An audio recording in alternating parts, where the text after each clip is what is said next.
If you have your Bibles, I want you to open to the book of Proverbs. I don't know how many of you are on track with a chronological Bible reading. I hope that even if I don't care if you're 6 weeks behind, please stay in there. A friend of mine, I won't say who it was, I had two friends who were reading. One of them finished it in a year, and the other one about a year and a half. And somewhere in the middle of the year said, I finished reading my Bible. I said, that's awesome. It doesn't have to be a 1-year plan. It can be a 3-year plan. But hang in there. It's kind of like people with college, you know. A bachelor's degree is not 4 years for everybody.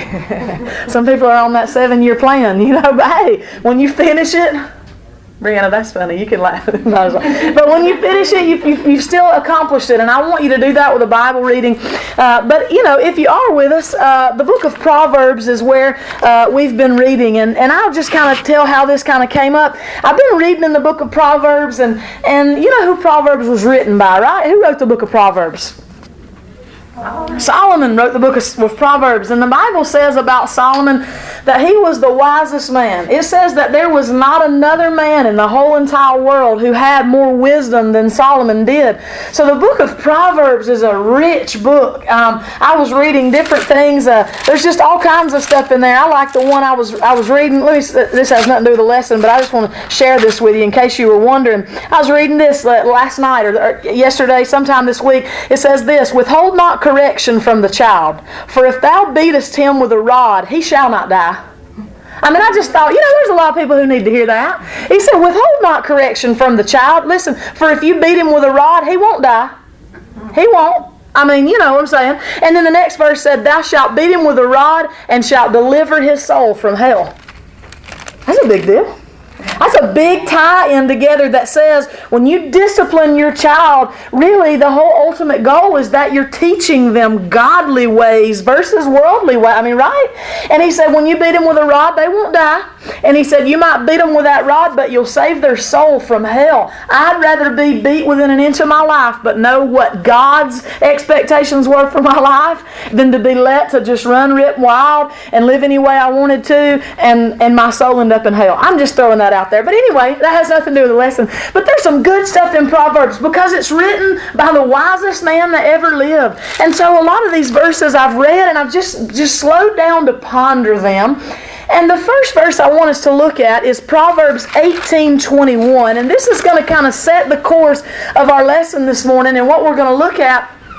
But this is one of those kind of verses that I just read and I just slowed down to let it sink in. Would you agree with me that sometimes we read through the Bible and we're just reading, and sometimes I catch myself while we're reading, I'm thinking about what I'm about to eat for lunch, and I've missed 2 chapters, you know?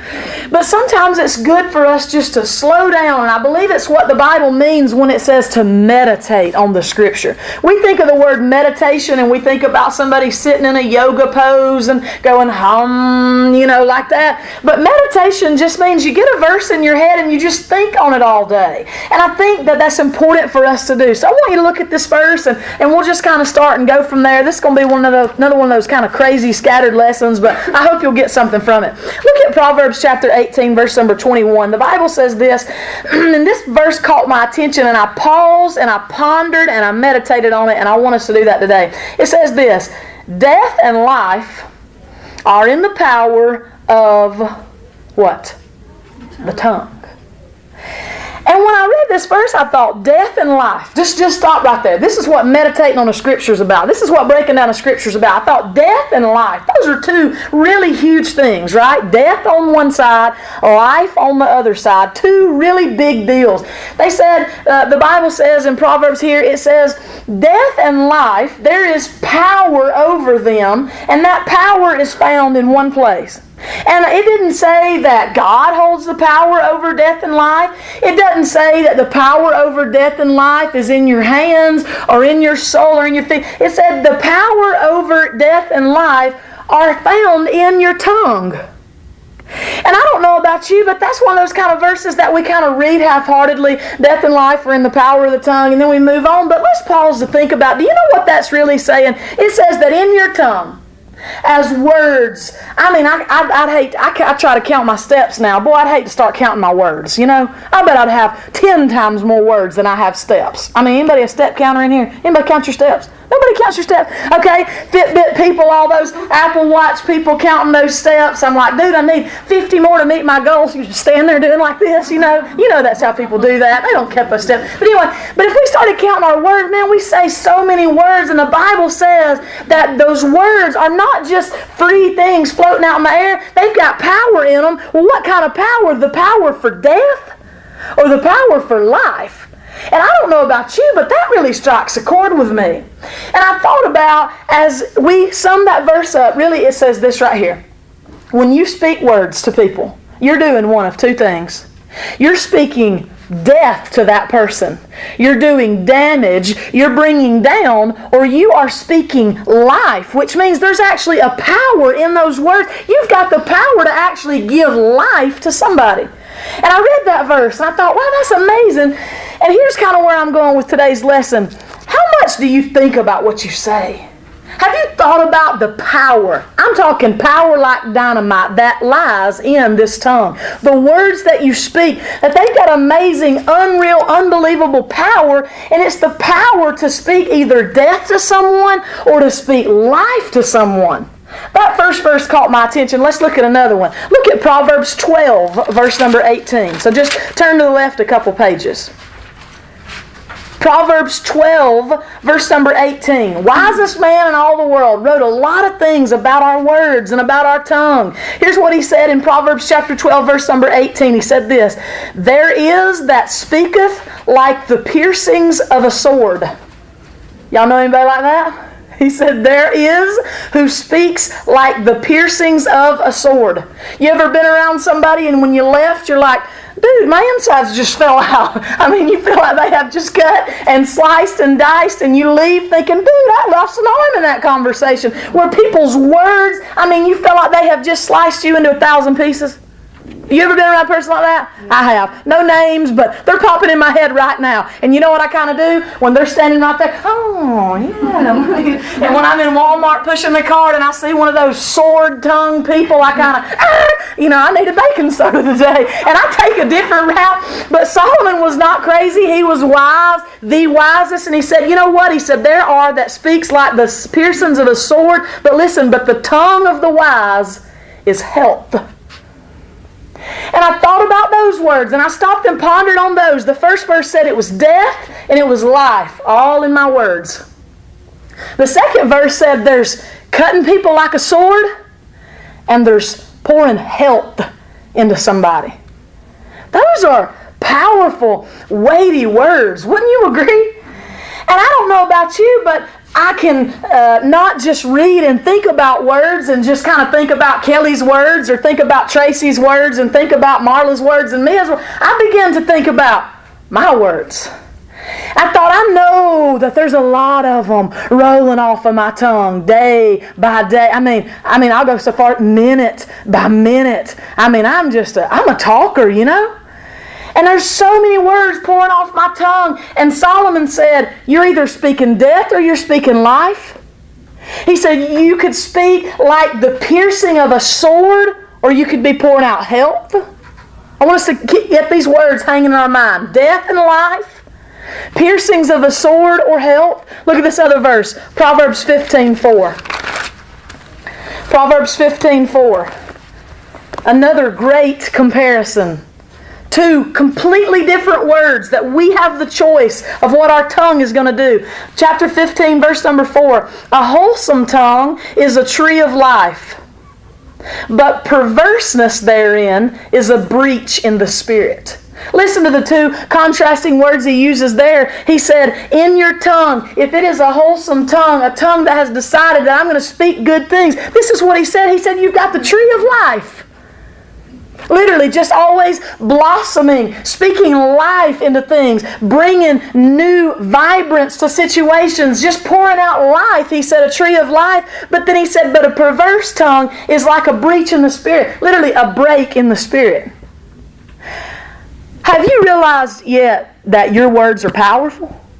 I mean, I know that 12-year-olds don't realize that because I deal with 12-year-olds, 10-year-olds, 11-year-olds. Boy, they say the most hateful, cutting things. Boy, they post on Snapchat, Instagram, Facebook. Boy, they put the most piercing, cutting, hurtful words about other people. And I know 10, 11, 12, 13, probably 15, 16, 17, 19-year-olds do not even know the importance of words. But can I ask you, have you stopped to realize that there is some great weight in your tongue? There is some great power. And I know it seems redundant, but there's death and life from Proverbs 18:21. There's piercing like a sword or pouring out health. There's being a tree of life or breaking someone's spirit. Have you ever had a conversation with somebody where somebody literally broke your spirit by what they said? And typically, the way those things work, you don't have a face-to-face conversation. You hear about it.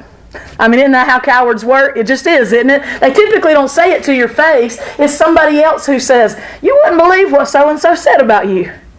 They said this. And I tell you that I would align 100% with Solomon. That, it'll be a break in my spirit. I feel like I got pierced with a sword. I feel like death has been poured over me. Because that's the power that words hold. And let me ask you this. Have you ever had a conversation with somebody that when you left, you felt like you just had a power up? I just got some health poured into me. I'm not a big video game person, but I played Sonic the Hedgehog on Sega Genesis when I was a kid. And you'd be going along and you'd be watching your little bar, you'd be dying, get hit with a little spiky ball, bloop, bloop, and this happens, and then you hit the thing and it's bang, bang, bang, your rings fly everywhere. But then you jump on the little TVs and you bust them and bloop.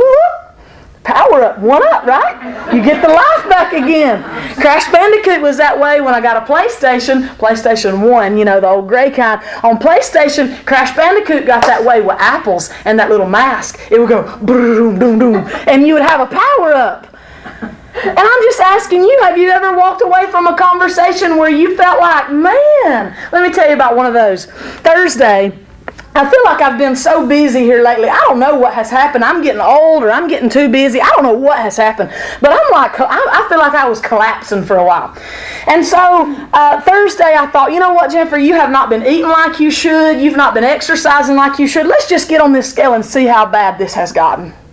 And Thursday morning I got up and I stepped on that scale and I weigh more now than I've weighed in the past 2 years. And man, I got off of that scale. I said, I hate you, Jennifer Tucker. Always eating them darn donuts. You got no restraint about you. Man, and you've paid for a gym membership and you're not going like you should. And I really was just hard on myself. Rightfully so. I should not be where I am right now. I'm getting there. Thursday I went to school. I did my work. I had to go by Walmart after school. I ran into a lady that I hadn't seen in a long time. And you know what she said? God, I can tell you've lost so much weight. She said, you look great. And you know what? That scale number just went out the window. I ain't thought about that again. Because you know what? I saw her at Walmart and she said I was looking good. So that afternoon when I went to the gym, I ran and I was like, it's working. This is working. It's just because muscle weighs more than fat. That's why I'm weighing more. And when I lifted those weights, I was looking in the mirror and I was like, she said I'm looking great. Like she can tell I've lost a ton of weight. And even better, it's a lady who works at the Harbin Clinic. You know what happened? I got another little power up again. When she went back to the Harbin Clinic, guess who she saw at the Harbin Clinic? Tina. She told Tina, I saw Jennifer at Walmart, and man, she's lost a ton of weight. She looks great. So Tina called me that afternoon. She said, Amanda said that when she saw you at Walmart today, you look like you lost a ton of weight. And I said, thank you. I've sure been trying. That whole you weigh more now than you haven't. It just went out the window. Are you agreeing with me that there are conversations like that? It's like a power up. And now, put on whatever I was wearing. I'm looking good. It's working. And you know what? It does weigh more than fat. And do you know what Mark Twain said? Now, who cares? Who gives a rip about Mark Twain? I'm done with 10th grade English and 11th grade literature. Lord of mercy, I don't want to read Mark Twain. But you know what Mark Twain said one time? He said, I can live for 2 months on a good compliment. I can live for 2 months on a good compliment. You agree with that? I feel that way. Buried on a bad one. But I can get buried. That is so true. But I got to think about that, Mark Twain, so I can live for 2 months on a good compliment. I thought, and I know that's just a quote, but I thought if you can live for 2 months on a good compliment, that means 6 good compliments could take somebody through a whole year. I mean, you know what I'm saying? And I was thinking about just the power of our words. And let's look at one more verse, and then I want to tell you a couple things here. Look at Proverbs chapter 15. Same chapter we were in. Look at verse number 23.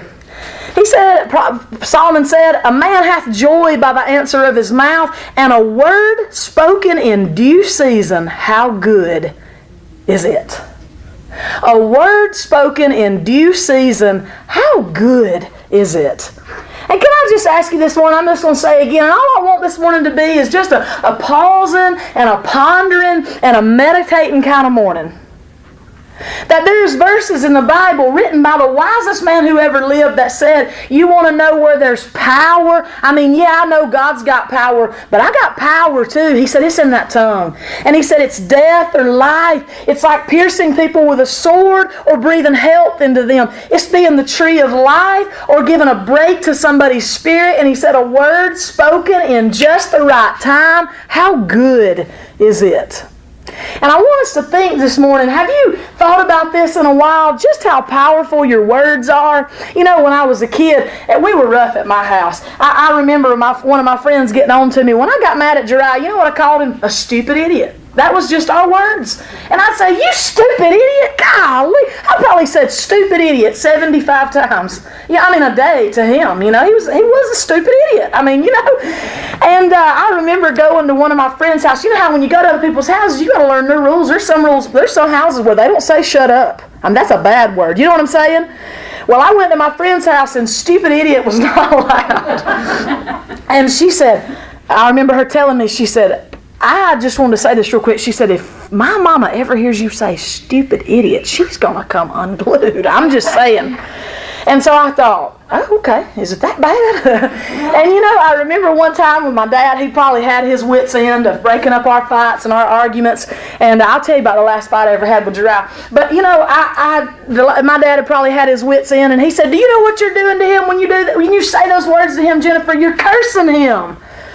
And he said, there's power in your words. I remember my dad saying that. He said, you're putting a curse on him. You're telling him he's a stupid idiot. And if you're not careful, your words will turn him into a stupid idiot. And I thought my dad was crazy, and that was just one of his tactics for stopping arguments. But you know, I think he's right. You know, if you keep telling somebody they're a stupid idiot, you know what they'll think they are? A stupid idiot.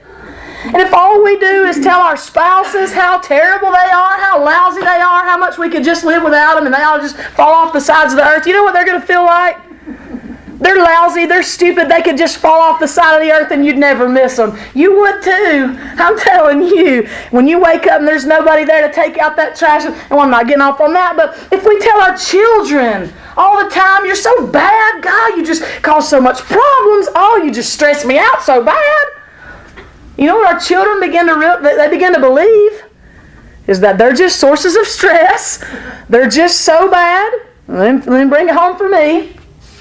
If all I tell my kids at school is you're stressing me out, this is ridiculous, I've already told you one time, you know, then they begin to believe that there's something off with them and they're not getting it. But the power of our words to say good things, to say, you know what, Megan, you're faithful, and I love that about you. Bing, it's like a power-up. Now let me tell you, I went to a conference. This is where I'm going to tell you kind of how this has been playing out in my life, and I'm going to give you a challenge, and I brought note cards, and I brought pens for everybody. We got time. This is a short lesson. But you know, I went to a conference a few weeks ago. It was a 2-day conference, and it was called Capturing Kids' Hearts. It is the best conference I've ever been to in my life. Have you gone, Marla? Laura went and came back and said she has never been to a conference so fast. Exactly. I'm supposed to go this summer. Yes, you're going to love it. I mean, here's the way it started. It was a 2-day conference during the month of May. I thought, Lord, I got to make lesson plans. My kids are going to be crazy when I'm gone. The conference ran from 8 o'clock in the morning till 5. Did you hear that? 5? My work hours are over at 3:30. This thing ran to 5. And you know what happened every day when 5 o'clock rolled around? I was like, is it time to go already? This was the best training ever. But let me tell you a little bit from it. And I'm going to tell you how it's changed my life and how I want it to change yours and how it's really biblical. It was called Capturing Kids' Hearts. But you know what I've realized? It's not just capturing kids' hearts. It's capturing people's hearts. And they talked at this training, at this conference, about being relational with people. You know what they made us do? Practice shaking somebody's hand, looking them in the eye, and saying, "Good morning, how are you doing?" and waiting for their response. Do you know we've gotten bad about that as a society? You know that, right? My kids sometimes would enter into my classroom. This is where I first started thinking about it. I first started applying it to my classroom, then I started applying it to my life. Just like a minute ago, when Dina was telling me about her father, I'm digging around looking for an expo marker. That is poor of me. I mean, I'm serious. I mean, that's not okay.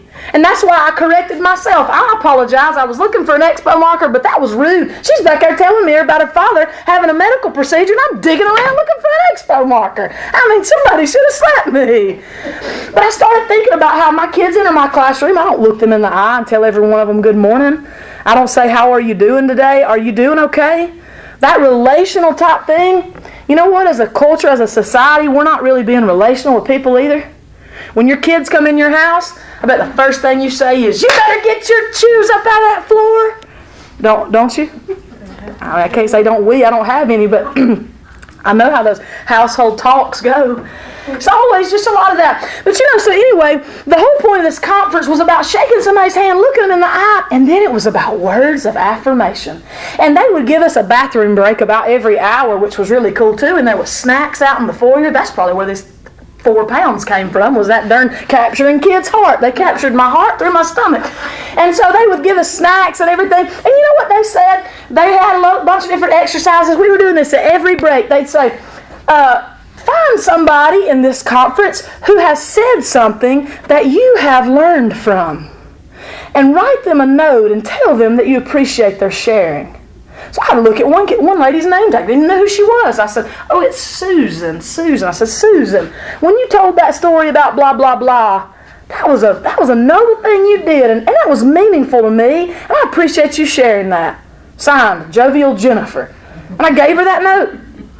And then we had a break, and they said, "Look in your phone and text somebody that you think just needs to hear some good words from you." So I got out my phone. I said, "The last thing I said to this person was, I'm constantly disappointed in you." That's what I said. I know. I'm a terrible person. I know.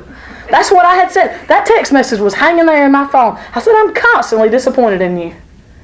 So you know what I sent back? I sent back, "Hey, I just want to tell you that really, I'm always proud of you. You've made great changes, and this, you do this, and you do that, and I'm proud of you. I'm sorry for what I said the other day. I love you."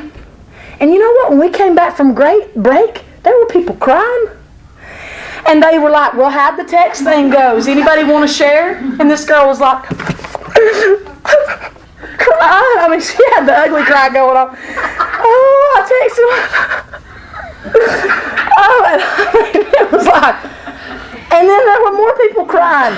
And we just sent a text message to somebody, and people were getting back these heartfelt messages like, "Thank you so much." And I don't know what was being said, but I mean, and so I was like, dude, just sending a powerful, positive, affirming text message.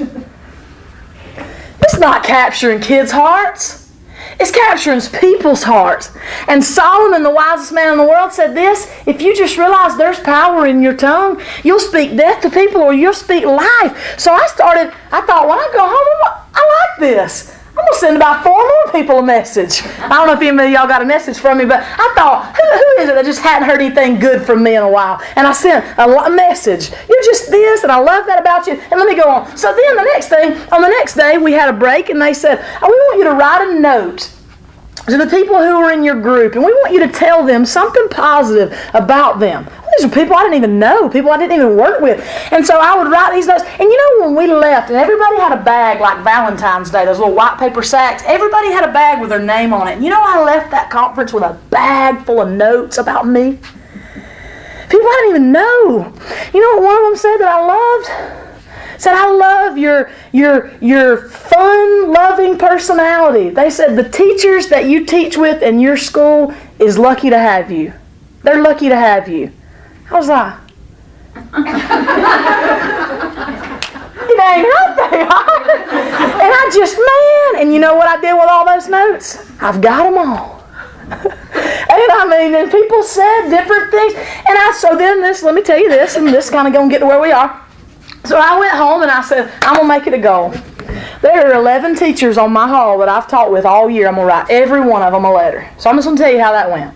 This is not capturing kids' hearts. This is capturing people's hearts. This is following the words of Solomon, who said, hey, there's power in your words.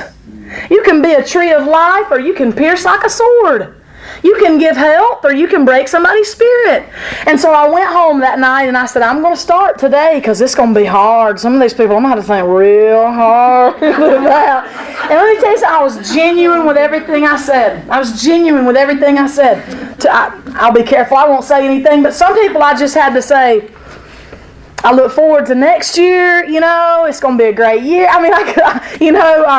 You love your kids, thank you for that. I couldn't say you've been good to me. I couldn't say I've enjoyed seeing your smile every morning because I didn't. You know what I'm saying? They just weren't that person. But I looked for something genuine that I could say. Let me tell you how that worked out. This is power of words, what I'm trying to share with you this morning. Power of words. One lady, I was teaching my class. She came busting in the door. This is after I'd given her letter. She gave me the biggest hug in front of my kids. She wouldn't let me go. And I was like, she said, that letter meant so much to me. That letter meant so much to me. Thank you so much. And I said, you're welcome. I meant it. I'm thinking, let me go. This is awkward. There's 30 kids here. And that's what she said. And when she let me go, you know what she said? Y'all are lucky, she said. She looked at my kids. She said, y'all are so lucky. She said, you got the best teacher on this hall. And she walked out of my room. That was her response to my heartfelt note. There's a man who teaches on my hall.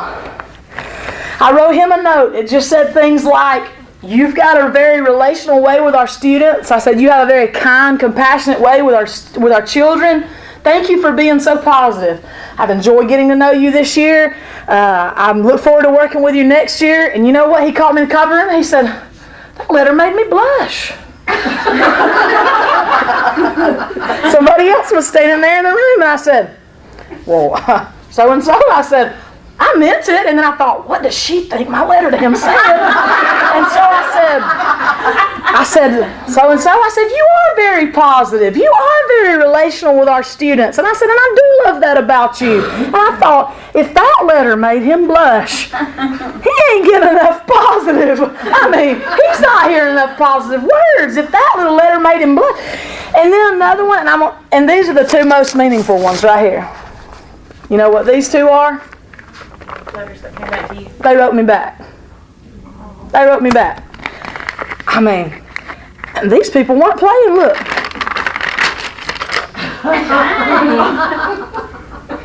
If I was real egotistical, I'd read the great things that they said about me that y'all might have forgotten about. I'm not going to do that because I just said that would be. Oh, wow. So sweet. And one lady said, and I said, hey, she works with me part-time, and she was in another room at the time. I said, hey, what is your location? I texted her. She said, I'm on 6th grade hall. I said, can you step out the outside door? And she said, sure. So she stepped out the door. I said, I wrote this for you, and I wanted to give it to you. Thank you for working with me this year and being so great. And she said, oh my gosh. She said, I can't wait to get in there and read this. And I'm telling you, you know what's happened to me now? Now I've become like an affirmation addict. Like I love it, Because this is, lighting people's eyes up. They're so excited. You know what I'm saying? And I think, well, if they can live 2 months, if Mark Twain could go 2 months on a good compliment, well, I just took them through 2 more months. You know what I mean? And now I've gotten so addicted to this. Maybe I took it all the wrong way. I don't know. Maybe there's some miswired in me. But I love it. And so now I've been writing notes to everybody. And I've just thought, who is it I bet I hadn't heard something good in a long time? I'm going to tell her that I love how, whatever. And I've just been, I'm back to the 3rd grade. I'm a note passing fool now. Because I love it. Because people are just, they're just going over the moon. They're going over the moon over a little bit of truth. You know what I'm saying? Capturing kids' hearts didn't come up with that. King Solomon did. He said, there's power in words. We can speak death or we can speak life. I'll tell you a funny story. I was talking to Laurie Brumby the other day, and it came up again. I said, man, capturing kids' hearts, oh my gosh. I said, it has changed me. And so we were talking, and she said, did they do that thing with you? That sounds like Laurie Brumby, doesn't it? Yeah. She said, did they do that thing with you where they told you to text the last 5 people in your phone and say something good to them? I said, well, no, they told us just to pick anybody. She said, girl, let me tell you. And some guy, I didn't know him, so I didn't think of it. She said he works at the high school. She said he was at that conference. He was at that training. And he texted the last 5 people on his phone. 2 of them were his children. 1 of them were his wife. And they all found out that they had all texted him, and they thought he was going to kill himself. So she said that his kid was like, Daddy, where are you? What are you doing? Because he texted, you're a great kid, and just know that I always love you. So they must have changed it up before we got up there. It wasn't text the last 5 people. It was just choose one, you know? But you know, isn't that so crazy? Just that people they don't say enough good things. Hey, if I know there's power somewhere, if I'm sitting in the dark, listen to me, if I'm sitting in the dark and I have a lamp and I know that there's power right over there, well, I'm going to make my way over there and I'm going to tap into that power and shed some light. And the Bible said, I'm not making that up, said there's the power of life and death is in your tongue. The power of life and death is in your tongue. So here's what I want us to do, by way of a little challenge. I don't want you texting people because people are in church right now. But tonight, hey, you want something rewarding? I'm not kidding. And I'm not saying be superficial. I'm not saying say stupid, cutesy stuff like, you're my favorite person in the world. You're just the best. I mean genuinely looking for a trait about somebody. I'm not going to say, look, I love your hair. I almost said Kelly, but I didn't. I'm not going to say, look, I love your hair. When you listen to somebody just messed you up. Sure. What? Her hair. Yes. I love her hair. Yes, I was just glanced over there and I thought, if I was going to write her a note right now, I would say. Absolutely. And look, absolutely. And to a man, that might just be the most trivial thing. To a woman, for somebody to say, I love your hair, that's 2 months. That's 2 months of life you can go on through then. And I'm looking for something genuine about people. And I made my kids do this the last week of school in those long, drawn-out days. I said, we're going to give an award to everybody else in this room. I said, I want you to think. And they had to write down everybody's name and give them an award. Well, by the end of the day, it was the Most Binders Award. It was the Best Shoes Award. But I said, think about something. And some of the things that people said was, you're always nice to include people, so they gave them the, all-inclusive award or whatever, but just to look at somebody, because listen, let me say this last thing, aren't we so bad about the one thing we don't like about the person? That's all that dominates our thoughts. I mean, there might be one thing I don't like about you, but if I looked hard enough, there could be 25 good things to say about you.